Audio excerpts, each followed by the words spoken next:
Meu amigo, minha amiga, há 50 anos atrás aconteceu um grande evento que foi denominado como a Luta do Século, que foi um embate entre os pugilistas George Foreman e Muhammad Ali. Se criou uma expectativa gigantesca, porque os personagens tinham histórias muito interessantes. George Foreman era um campeão dos pesos pesados invicto, nunca tinha perdido uma luta. E Muhammad Ali tinha se convertido ao Islã e tinha se recusado de ir para o Vietnã lutar contra os vietnamitas. E ele dizia, de uma forma muito cáustica e ao mesmo tempo muito bem-humorada, que ele não tinha o que fazer no Vietnã porque nunca nenhum Vietcong tinha lhe chamado de crioulo. Fazendo com essa frase, com essa pontiaguda frase, uma crítica às coisas que aconteciam dentro dos Estados Unidos com as segregações raciais, o preconceito, enfim, tudo aquilo que estava acontecendo naquele país naquele momento.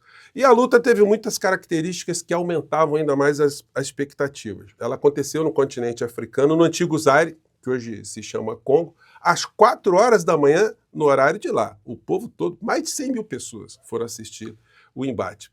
E, evidentemente, causou uma grande repercussão, tudo o que aconteceu. Só para finalizar, né, o Muhammad Ali ganhou a luta, foi uma luta espetacular e ganhou esse nome, justo nome de a luta do século. Eu estou fazendo essa introdução aqui para vocês porque nós estamos às voltas aqui no Brasil de acontecer o episódio jurídico do ano, ou os episódios jurídicos do ano, que são possíveis acareações que irão surgir entre algumas pessoas que estão aí nessa denúncia do Procurador-Geral da República e o inelegível, o criminoso mor da nação.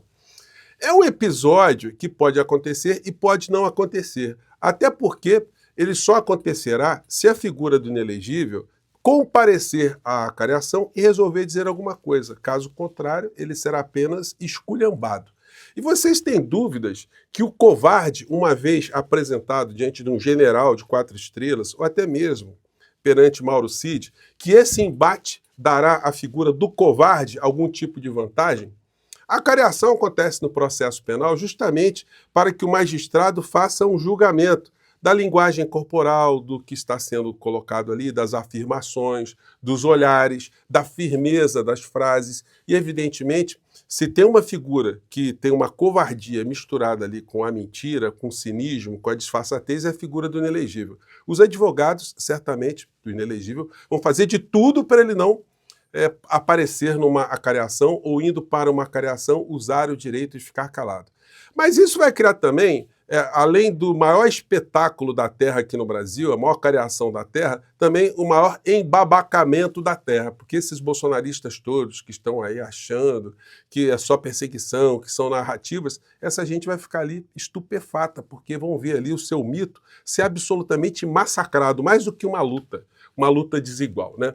Eu vou conversar com vocês sobre alguns aspectos dessa história, já advertindo para vocês dessa história que irá acontecer no nosso país, e nós assistiremos em tempo real, porque o Supremo Tribunal Federal disse que, já afirmou que as sessões serão transmitidas pela TV Justiça. Então, muita gente aí vai comprar o seu saquinho de pipocas, vai colocar pipoca no micro-ondas, vai fazer na panela, porque nós vamos ter muitas situações interessantíssimas para desespero desse mundo cão, mundo da extrema-direita bolsonarista. Eu vou conversar com vocês sobre alguns aspectos, vou mostrar aqui algumas imagens, mas antes de mais nada, é sempre muito importante convidar você que está chegando agora, o nosso portal ainda não é inscrito, para que, em primeiro lugar, você se inscreva aqui conosco e conheça também os nossos outros vídeos. Se você gostar, compartilhe, recomende, nunca se esqueça de dar o seu joinha, o seu comentário, se puder, prestigie também o nosso clube de membros. Você que é muito bem-vindo e muito bem-vinda. E, mais uma vez, muito obrigado a todos vocês que estão compartilhando também, se inscrevendo no nosso novo canal de cortes, onde eu coloco vídeos mais curtos, vídeos editados com outras imagens lá,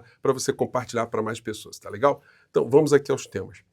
Gente, olha, a estratégia de defesa do inelegível vai ter que sofrer uma mudança radical, porque eles criaram a ideia que o Cid estava sendo pressionado. Aliás, alguns veículos ontem até pinçaram um momento da audiência da delação premiada, uma delas, onde o ministro Alexandre de Moraes faz uma advertência ao Mauro Cid. Se ele não falar a verdade, a delação premiada vai embora, ela é neutralizada. E muitas pessoas estão achando que a delação premiada ela é proposta ou pela Polícia Federal, ou pelo Ministério Público, ou pelo magistrado, pelo Alexandre de Moraes, pelo sei lá, o marciano, o ET de Varginha, o chupa-cabra. E não é nada disso, gente. A lei determina que quem pede o privilégio de fazer a delação premiada é a defesa, é o advogado que tem ali com o delator uma sincronia absoluta, porque não tem como advogado obrigar o seu cliente a fazer uma delação.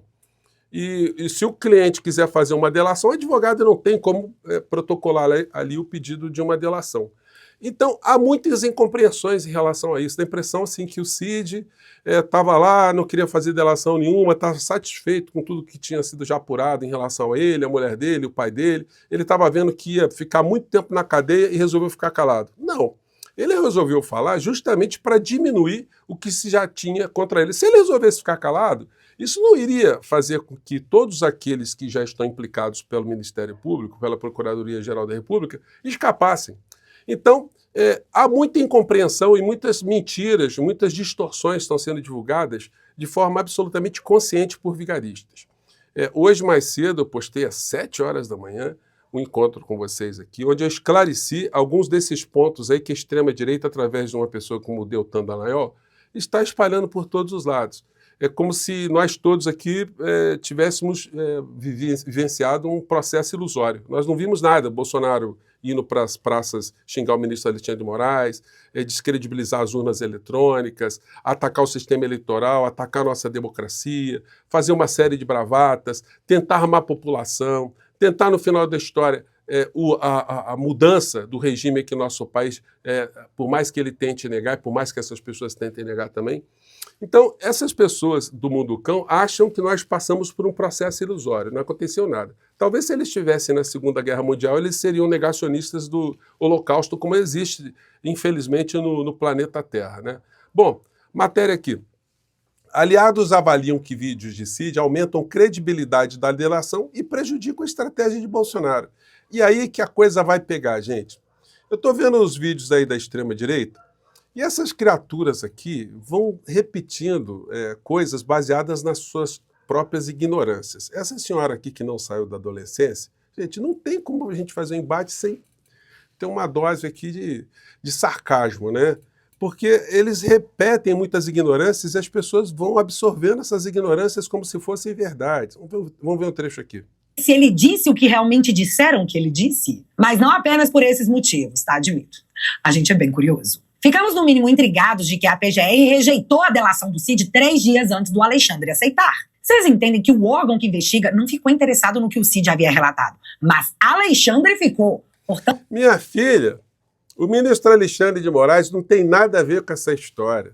Claro, a senhora não tem obrigação de saber, né? Quem propõe a delação é o Cid, é o advogado do Cid. E a delação só é aceita, segundo a lei, se ela oferecer algum elemento novo. Qual é a função do delator? É explicar alguma coisa que a justiça ainda não apanhou, não conseguiu identificar. É interesse do delator. O judiciário está na dele, o Ministério Público está na dele, a Polícia Federal está cumprindo a sua função, já tinham levantado muito.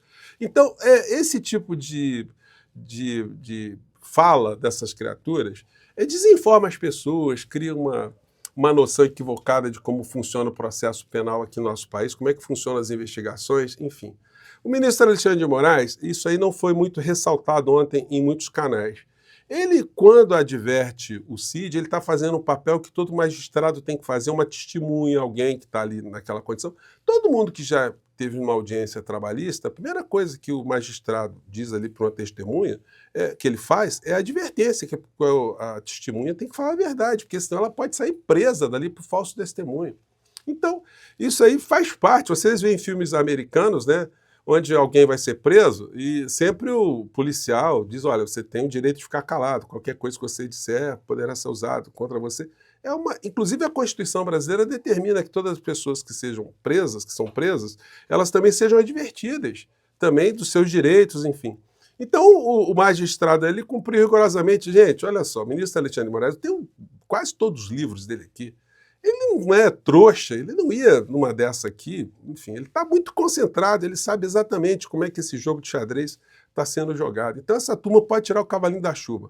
Ontem a cena principal foi essa aqui, né? Essa nova fase da investigação onde vários documentos foram juntados aos autos, onde celulares, mensagens de celulares, mensagens de computadores, os novos laudos foram juntados, se percebeu que há uma série de omissões, uma série de contradições, e eu diria aqui, com todo respeito, uma série de mentiras na colaboração premiada. Isso fez com que, e dentro da lealdade processual que cabe a todos nós, magistrado, membros do Ministério Público e advogados, isso fez com que, na terça-feira, a Polícia Federal encaminhasse um relatório dizendo, abre aspas, o cotejo dos elementos probatórios identificados revela que o colaborador omitiu informações relevantes para o esclarecimento dos fatos investigados, em tentativa de minimizar a gravidade dos fatos, fecha aspas. A partir disso, eu solicitei ao eminente Procurador-Geral da República, na própria terça-feira, um parecer sobre a questão. O Procurador-Geral da República, analisando essa questão, analisando até aquele momento, abre aspas, o descumprimento dos termos acordados torna necessária a medida mais grave ante a existência de indícios concretos da atuação de Mauro César Barbosa Cid como articulador de atos voltados à abolição do Estado Democrático de Direito. O Procurador-Geral da República conclui manifestando-se, pela decretação da prisão preventiva do colaborador. Então, gente, vocês entenderam? A Polícia Federal falou, o cara tá mentindo, o cara tá mentindo. Mandou o Procurador-Geral da República e falou, o cara tá mentindo, vamos anular a delação e cana pro indivíduo. Aí a defesa, não, vamos fazer uma nova audiência, ele vai explicar as coisas ali. Poderia ter ficado calado, né? Mas essa gente do mundo cão não tem ideia, né? Eles vão para todos os lados aí falando essas coisas e repetindo.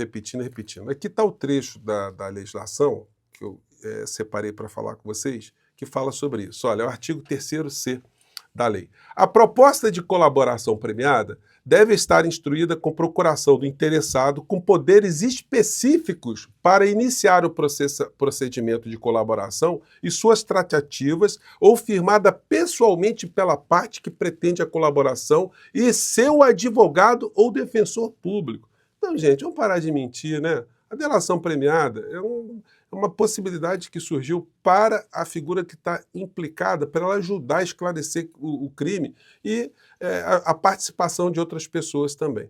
Então, nesse procedimento, o que nós vamos ter é o seguinte, a possibilidade de termos uma careação. Já que o Cid disse uma série de coisas e o Bolsonaro nega do outro lado, a defesa do Bolsonaro nega do outro lado. O general Freire Gomes, outras pessoas ali que afirmaram, o comandante da aeronáutica, as pessoas que falaram ali uma série de situações que incriminam o Bolsonaro. O Bolsonaro está negando. Então vocês conseguem imaginar uma careação entre o Bolsonaro e o general Freire Gomes? O Bolsonaro dizendo, não, eu nunca disse isso, eu nunca entreguei documento para ele, eu nunca mostrei documento, e o general falando para ele, você é um rato, você é um covarde, eu ia te prender. Já pensaram isso? Vai ser um negócio interessante. Ou o Bolsonaro dizendo, Cid, você nunca fez isso. E ele diz assim, presidente, eu entreguei o dinheiro na sua mão. Seja homem, seja correto. Gente, vai ser coisa mais ou menos assim. Presidente, eu que levei a sua mala. A sua mala estava com as joias dentro. O senhor sabia, o senhor mandou pegar as joias, mandou vender as joias. Meu pai foi lá vender as joias porque o senhor disse. Não fala uma coisa dessa, eu não tinha o menor interesse de fazer uma coisa dessa sozinho. Então, uma acareação será o espetáculo do século, né? Agora, para ter acareação, a gente precisaria ter a figura do Bolsonaro, com a ideia que ele estaria falando a verdade, que ele é um homem corajoso, um homem capaz de enfrentar essas figuras que serão colocadas frente a frente com ele, se o processo penal for conduzido como a lógica normal determina, né? Pode não acontecer também.